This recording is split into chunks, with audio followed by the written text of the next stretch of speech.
Ang dami ko nang nakakausap. Kahit hindi member ng PMA class of 1988, yung ibang classes, nagsasabi na talagang matino itong si DG Wilkins Villanueva. So, malaking kamali itong ginawa ng Quadcom na dinitin kaagad. Paano nila madetermine na nagsisinungaling? Ito ang Istorya Pinas.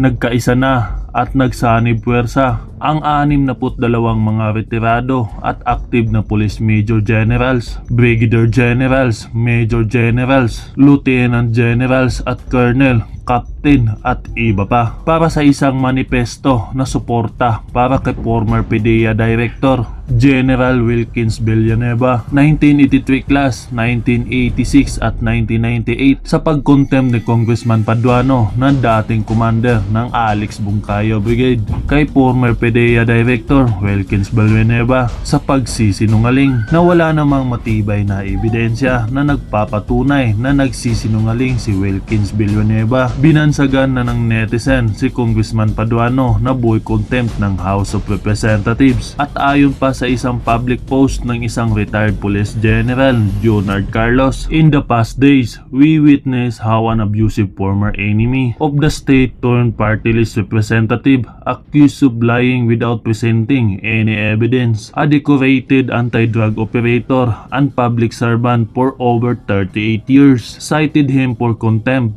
and wanted him in detain. We cannot allow this to pass and let them continue to dishonor the men and women who selflessly and patriotically serve this country and the Filipino people. I support PDEA Director General Wilkins Villanueva, his honor and his life. Enough is enough. Don't tread on me. Sa Tagalog, huwag mo akong tapakan. Kaya komento pa ng mga dismayadong madlang netizen, cite in contempt, tapos nagpapalakpakan at nagtatawanan pa na masaya sila dahil isang dating direktor ng PDEA at PMA ang pinakulong sa Kongreso nung mga nakaraang hearing nung may pumalakpak sinabing bastos daw. Ibig sabihin, mas bastos pa pala ang ugali ng mga congressman kasi pumalakpak na tumawa pa. Buti naman at inyong kinukundina ang ginawa ng mga abusadong politiko at rebuilding politiko sa inyo pong kabaro na nagsilbi ng tapat at buong katapatan sa bayan at mga mamayang Pilipino. Iba na po talaga ang sistema ng pamamahala ngayon sa gobyerno. Kung sino pa yung mga walang naiambag na maganda sa bayan, sila pa ang naghari-harian. Sana po ay mawakasan na ang ganitong sistema sa pamamagitan ninyo. Kawawa ang ating bayan. Walang hiyaan na talaga ang Congress ngayon. Walang ginawang mabuti sa bansa natin. Pray sa ating bansa na karanas ngayon ng walang matinong pamamahala. Dapat tumaksyon na ang mga retired and active men in uniform para bigyan ng leksyon yang si Paduano. Wala nang ginawa ang mga activist congressman sa mga kinatawan ng ahensya na mag-contempt ng mag-contempt. Sila dapat ang kasuhan sa dahilan sila ang kalaban ng gobyerno mula simula hanggang ngayon. Mga sir, lusubin nyo na ang Congress. Tuwad kong nang hindi na maubuso ang ating magigiting na retired generals na kanilang mga resource person at mga kapulisan na kanilang kino-contempt. Namimihasa na ang mga congressman na yan. Nakakasira sa dignidad ng mga pulis ang mga ginagawa nila. Kayo ng taong bayan. At ang challenge ngayon sa mga retired and active military officers, napakalinaw po ng napakasakit at puno ng emosyon na inihayag ni PMA Class 1982 at retired Marine General, Marine Major General Orlando De Leon, inihihian po at binabastos ni Paduano ang libingan at puntod ng mga totoong bayaning mga pulis at sundalo sa kanyang pagpapakulong at pag-abuso sa poder, Boss Dada. At nakakabahala yan sapagkat sino po ang nagkakanlong kay Paduano aside kay Akop at sa Congress? Ano po ang mga krimen niya? Mga pinagpapatay nila, pinag-ambush nila? Nagpasori ba ito? Na-absuelto ba ito? Na-amnesty ba ito? These are gray area. 22 PNP of 22 police ang namatay di umado doon sa kay Paduano na yun, sa issue nila. Iyon, isa pa yun. Yung war on drugs si PRRD, katulad ng sinabi ng isang kongresista diyan na budol daw. At may malala pa siyang sinabi, I will identify him. Sige. Iwan ko bakit naging police general at naging abogado to si Akop. Tinawag niya na Grand Criminal Enterprise ang war on drugs ni PRRD at isa daw na Grand Criminal Conspiracy against the Filipino people. Linyada ng CPP, NPA, NDF yung kanyang Correct. ginagamit. Talaga? Linya ng CPP, NPA, NDF, ang line na yan na binabanggit ni Congressman Akop na dating general sa police at naging abogado pa at nagpapakilalang investigador at ang hindi niya lang idinagdag ay siya involved sa Kuratong Baliling, yun ang hindi dinagdag niya. Sabi So- niya ako'y abogado, investigador, pero dapat dinagdag niya, Kuratong Baliling. Kuratong- Yan. Oh. So it Dapat means Sino-sino to? Si Akop? Si Akop. It means to say ka, Eric, na itong kongreso natin ay infested na ng CBP-NPA. Kasi At- yung mga lumalabas sa bibig ng kahit yung mga dating Yun. pulis, parang ito yung salitain. Propaganda ng mga, line mismo ni Juma Sison yan. Di ba? Ang line na the grand conspiracy of criminal syndicates pretending to be war on drugs at ang pagtawag sa war on drugs ni Pangulong Duterte as the grand criminal enterprise, linyada ng CPP Central Committee yan sa propaganda Correct. na binibitbit ni Akop at pinapalakpakan ng mga hilaw na komunista at ng kanilang mga sabotahero sa pamumuno ni Paduano. Yun. At ginagamit nila ito ngayon sa propaganda para i-malign, pakasamain ang imahen ni Vice President Sara Duterte at ang legasiya ng decisibo at malakas na pamumuno ni Rodrigo Duterte. Saan ba dati ito si Akop, kay Eric? Si Akop naman, sila ang enablers. Hindi yung sa PNP, Naging CIS, CIDG, CIDG. superintendent, ano to eh? Naging commander ng CIDG, naging general, hindi ko alam kung nag-2-star general siya, pero ang alam ko, Brigadier General. Brigadier General. And then siya noon ay nag-resign sa panahon ni Ramos kasi itong Kuratong Baliling, na rub-out case na kanilang niratrat ang mga kriminal na ang may alaga, police din. So para mawala ang mga ebidensya, ang isa dyan senador involved, nagtumatakbo, yung author ng Joint Resolution in House Senate number 10. Kung bakit may liquidation by certification. Parang kilala ko yun, Oo, yung senador. Beto Buhok nun eh. Naniniwala yun. ba kayo? Sige. Mga partner, kayo ba ay naniniwala na kapag ka ang isang tao ay magaling magbintang, most likely siya yung tinuturo niya yung sarili niya. Totoo Sabi yan. nga niya, sa tuwing tumuturo ka ng isa, yung tatlong daliri nakaturo din Exactly. sa'yo. Tama. Kayo ba ay naniniwala diyan? Tama ka dyan, Boss Dada. At maganda yung tinura ninyo na binuksan nyo itong talakayan na ito. The real grand conspiracy to destroy the Filipino people and our country's democracy and to abuse the process of democratic institutions ay hindi po ang mga Duterte, kundi ang Kongreso na pinamumunuan ni Martin Romualdez. Yun. And that is the truth. Sapagkat hindi po mamamayagpag itong sila Paduano, sila Akop, itong mga CPP, NPA party list, at ang iba pang mga kagrupo, mga hilaw na komunista, kung walang pumupundo, walang nagpuprotekta, walang kumukumpas, at walang nagdedirect.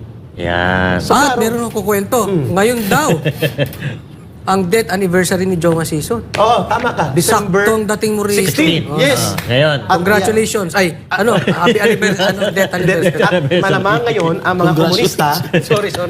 at ito po ay hindi po ito lingid sa kalaman ng taong bayan. Naglulupasay po ang mga komunista, ang mga nagpapakilalang hindi kami komunista, hindi kami NPA, nang mamatay si Joma, bumaha ang luha nila sa entablado sa UP sa pagbibigay ng parangal. At ngayong gabi, ang mga komunistang mga terorista na nagkukunwaring party list ay nandun, nagbibigay pugay sa 1-year death anniversary ni Joma Sison. Kaya pala may concert kagabi. Yes, sa Malacanang. Oo. Parang nagsabay-sabay na sila no? Parang may alliance talaga. Tama yung sinabi mo Oo, eh. alyansa ito ng mga conspirators. Tama si Boss Daday. Yung nagtuturo na gumawa ng masama sa bansa na hindi naman tanggap ng taong bayan, ay siya ngayon ang nabubulgar na gumagawa ng pananabutahe upang magkagulo ang bansa, magkaroon ng mga hidwaan pang politika, lumala ang paglaganap ng krisis sa kabuhayan at ekonomiya, at tumitingkad ang mga bangayan sa politika dahil silang may gawa. Bakit? Kapag nangyari po yan, mananatili po ang pagkontrol nila sa poder, at itong mga komunistang terorista ay mananatili po sila na sila ang magmamaniobra ng mga kaguluhan habang nagpapalakas ng armadong puwersa nila. So ulitin ko lang, Jay, Dada and Coach Oli and Master Judea, hindi sila isang grupo. Pero ang may pinakadelikado dyan na nasa bahagi ng alyansa ay ang CPP, NPA, NDF sapagkat may armadong grupo. Yes. Ito si Paduano, hindi. Wala na siyang armado, pero siya ay bodyguard na at bata-bata ng mga politiko, kagaya ng barkadahan nila ni Akop. At ang mga hilaw na komunista, pera at pundo ang nagpapagalaw sa kanila para maging bahagi ng sabotahe campaign. Ayun. Nakakatakot pa dito, no? Hinahayaan ng gobyerno na mabuo at dumami sila diyan sa Kongreso. sa Kongreso. At hindi lang sa Congress, may mga iba pa diyan sa iba't ibang panig ng government. Na samantalang noon nawala naman yan at tinugis nga yung mga yan, nagkaubos-ubos. Pero ngayon sila pa ang mga may kapangyarihan na magpa-contempt sa isang attorney, Isa pa yan. magpa-contempt sa isang PNP, Sa isang general. sa isang general na samantalang gumawa or naging bayani ng bayan natin, naging inilaan ng buhay para sa bayan natin. Nakakalungkot lang isipin na bakit pinagbigyan ng pagkakataon ng presidente at lalo na ng speaker na makagalaw yung mga makakaliwa na yan. Which brings to the question ngayon, Coach Oli, Master Judea and Boss Dada, ang binanggit ni, ang tinura ni Jay.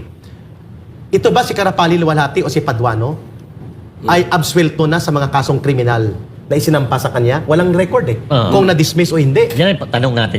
Tanong ito, Tanong natin. At kagaya ng tanong kung may 1.8 billion ba talaga?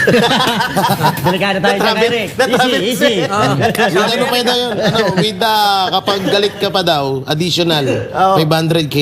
Boss Dada, magandang tanongin ito sapagkat ang mga pinatay nila ng mga sundalo at pulis, ang sabi ni Major General Orlando De Leon, Marines, sabi niya, sorry for the word, in English please, kasi may mga nanonood na hindi naman marunong kaagad sa English. So, i-translate ko, inihian. No? Umiihi si Paduano sa puntod at libing ng mga bayaning totoong nagtanggol ng demokrasya, mga pulis at sundalo, sapagkat ang pinakulong ng Tala. PMA Class 1988 yan. Nako. So, ang word na ginamit ni Major General Orlando De Leon, retired Marines, Oo. Paduano is making a feast, piecing on. Iniihian niya ang puntod ng mga bayaning sundalo at pulis Ay, na pinagpapatay nila. That is a very strong message Ay, grabe. coming from retired Major General Orlando De Leon. At nakakabahala yan sapagkat sino po ang nagkakanlong kay Paduano aside kay Akop at sa Congress? Ano po mga krimen niya? Mga pinagpapatay nila, pinag-ambush nila. Nagpasori ba ito? Na-absuelto ba ito? Na-amnesty ba ito? These are gray area. 22 PNP, 22 police ang namatay, di umado doon sa kay Paduano na yun, sa issue nila. Iyon, isa pa yon. At ang daming pinatay ng NPA nung nasa NPA pa siya at nung nasa RPA ABB sila na dapat mapanagot siya. Lalo na ito pati si Franz Castro.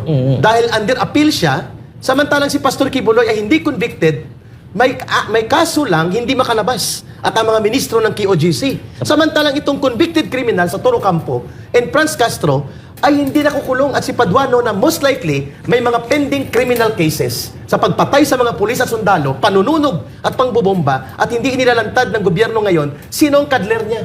Hindi kaya kay Eric may ex-deal tong mga to? Most likely. Diba? Most likely. Sinong Kadler? No, sinong kanyang maliban sa kay Martin Romualdez sa House Speaker at kay Akop, sino ang nag-handle sa kanya?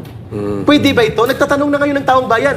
At ang challenge ngayon sa mga retired and active military officers, napakalinaw po ng napakasakit at puno ng emosyon na inihayag ni PMA Class 1982 at retired Marine General, Marine Major General Orlando De Leon, inihihian po at binabastos ni Paduano ang libingan at puntod ng mga totoong bayaning mga pulis at sundalo sa kanyang pagpapakulong at pag-abuso sa poder, Boss Dada.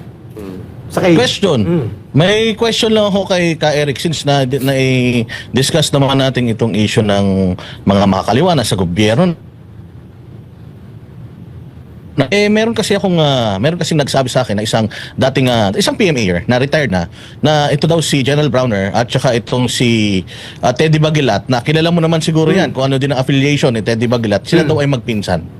Totoo ba na magpinsan yung dalawa? Hindi ko ma-confirm, Boss Dada, but may possibility na may bloodline kasi ang mga Browner, nag-migrate yan mula sa Amerika, ang kanilang mga ancestry, at nag-settle sa Cordillera. So most likely, there is a high possibility na may bloodline. Si Titi Bagilat, bagamat hindi CPP, NPA, NDF, hilaw na komunista ang barkada niya, like sila Hontiveros, at sila Dilima dyan, yung Akbayan Group, malapit siya. Pero tama naman na binabanggit ni Brother Boss Dada, na bagamat hilaw na komunista, kaliwa pa rin ang orientation. Wala lang silang direktang armado. So is there a possibility na may bloodline connection sa Chief of Staff? There is a possibility. But on the question of professional integrity of the Chief of Staff, ni General Browner, nasa sa kanya yan para kanyang patunayan na hindi siya maapektuhan ng bloodline or political influence sa mga pamilya na kanyang kalinya sa kanyang bloodline, like itong kung possibility na may connection siya kay former Congressman Teddy Bagilat na isang mga agitator din, kalinya ng mga hilaw na komunista, dapat patunayan niya ito. At lalo na pong binabanggit, this is a big challenge for him to speak up as a Chief of Staff. Yes. Ahayaan mo ba na insultuhin ang Philippine Military Academy at ang mga graduates nito ng isang mamamatay tao? Totoo naman mamatay tao ito talaga ang grupo nila Paduano. Diyan din ako nanggaling ang kaibahan naming dalawa. Wala akong kaso na inaharap tungkol dyan at ako po yumakap sa batas at nagpailalim sa gobyerno. Ito hindi malinaw eh. Sino ang nag-handle sa kanya? Aside sa Congress na pinoprotektahan siya at ng kanyang late benefactor at protector na si former Assemblyman or Congressman Danding Kuhangko na wala na ngayon, sino pa sa gobyerno ngayon ni Marcos ang nagpo-protect sa kanya? So, ibig sabihin, kayo legal yung pagbaba Oo, nyo. nagbalik talaga kami. Kayo yung mga rebel returnees na tinatawag. Yes. So, ang question natin, kung paano nakalantad itong si Paduano sa At kung anong status ng mga kaso. Yun. Kasi walang malinaw na may amnesty at walang malinaw na ito'y na-dismiss ang mga kaso niya, Busdada. And that is the reason that the Armed Forces of the Philippines and even the Philippine National Police, si Marbel ay PME graduate 91 yan. Si General Wilkins, 88, 89, 99, nag-abot pa sila. Si Wilkins, na dating PDEA Director General sa panahon ni former President Rodrigo Duterte, ay senior, samantalang first year si General Marbel. At si General Bronner ay direct junior ni General Wilkins kasi class 88 ang mga ito. Ang tanong, anong kasalanan ni General Wilkins para ganuntuhin siya? At ang dahilan hindi nila mapiga na idiin at gawa ng kwentong kasinungalingan si Rodrigo Duterte sa war on drugs, ipinakulong siya. Ito'y napakalaking iskandalo na pwedeng sumambulat sa isang napakalaking krisis among the ranks of active and retired members of the PMA alumni group and even sa loob ng active officers, men and women sa AFP at sa PNP. Saka ito napakarami ng pagkakamali na hindi pa naipapaliwanag, no? At katulad nito si Grijaldo, di ba kaya? Yan, isa pa yun. Si Grijaldo, siya po yung nagsiwalat na pinipilit siya ng 2 kongresista na magsalita laban sa mga Duterte na hindi siya pumayag. Correct. Kaya ang kapalit, nung ginawa niya na yun, kinontempt siya. Tsaka hindi basta-basta contempt yung ginawa sa kanya eh. Pinaresto. Siya ay nasa ospital, bagong opera, pinapuntahan doon ng mga sergeant at arms ng inaresto, idinala doon sa kwarto na pinagdalhan kay Attorney Zulaika Lopez. Sa Kwan, sa House of Representatives. House of Representatives. Kung tutuusin, ito dapat kung ikaw ay matino kang tao, yung tao na yan, bagong opera eh. Dapat naka-hospital arrest man lang yan. Hindi Yes. mo doon dadalhin sa ano eh. So, pero ang bida dito, Paduano ulit. Kasi siya nagpa-contempt din. Siya nagpa-contempt. At nakakaantig puso po ito. At Boss Dada, Hindi, ang nagpa-contempt doon si yung taga-Tagig, yung babae. si Zamora. Si Zamora. Naunahan siya eh. Oo, si Zamora. Ang kay Paduano, si Wilkins. Ayun, oo. Ang kay Lopez, si Franz Castro. Na kaya puro- nga dyan nga tayo inis na inis eh. Dyan nga tayo inis na inis ka, Eric. Kasi bawal tumawa dyan sa Kongreso. Tama? Tama. Pagka nagtatawanan kayo, nagsasalita kayo, bawal. Pero pag sila, pwede. Nagbibiruan pa sila. Yes. Nung kinontempt nila yung si Coronel eh. Boss Dada, naka-experience ako niyan, Coach Oli, ha?